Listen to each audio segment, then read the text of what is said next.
place in Jackson where myth once tried to take root in the fertile soils of Mississippi.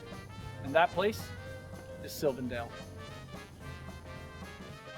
Lucius Lamar Mays was a developer in Jackson, Mississippi. Particularly active in the 1920s and 30s, he built houses deep in the woods of what is now the historical Belhaven neighborhood. He looked at land no one else wanted, and he dreamed. Lucius and Lamar were both inherited names. Lucius Quintus Cincinnatus Lamar was a United States Senator from Mississippi, a justice of the United States Supreme Court, and a political force of the post-Reconstruction South.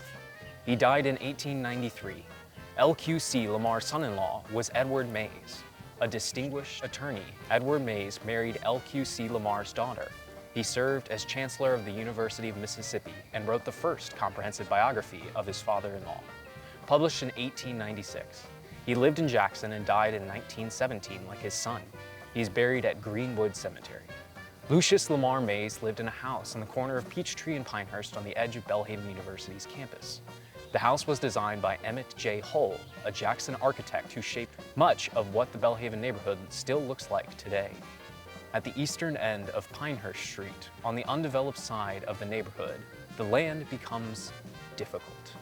Ravines, gullies, hills, ditches, and thorny overgrowths present an inhospitable terrain to most developers. Lucius Lamar Mays, however, saw potential. He imagined young families just beginning to build their lives together. He wanted to make a place out of the ordinary, where people could put down roots and live organic with the woods around them. He began construction in early 1928. On March 3, 1929, the development was featured in the Jackson Daily News in a column titled "Keith's Beautiful Home Magazine," as a model of what residential development could look like when a developer had imagination. Mays was building on the eve of the Great Depression.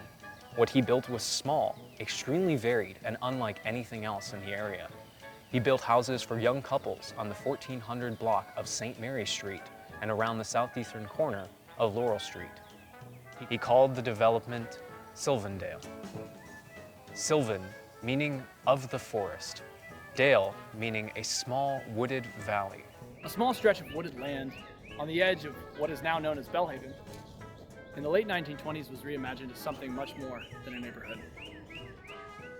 Just past this tree line lies the Pearl River, beginning as a collection of creeks and streams and small bodies of water in Neshoba County.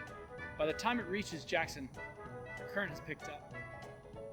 From the 1920s to today, Belhaven neighborhood is now an essential part of the city of Jackson, Mississippi. Tree-lined streets, waterways, and families calling this place home. Expanding eastward from LaFleur's Bluff, the founding site of Jackson, Mississippi in the 1800s. The story of this neighborhood is a story of proximity. Proximity to the river, proximity to downtown, and proximity to the systems that made it all possible, but also proximity to the problems that come along with those systems.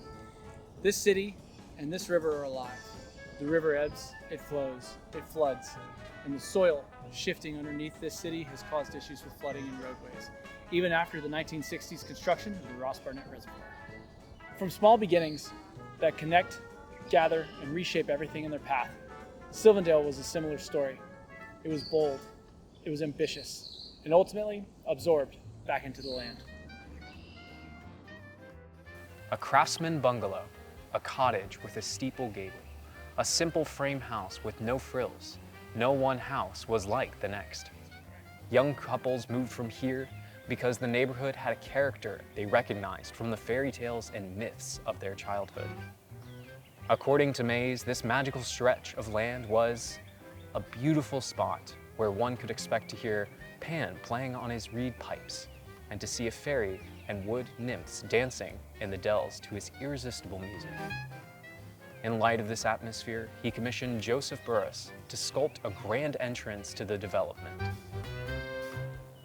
The result was a series of wide steps, flanked by sculptural nymphs, which led down to a pastoral grove in which Laurel Park stands today.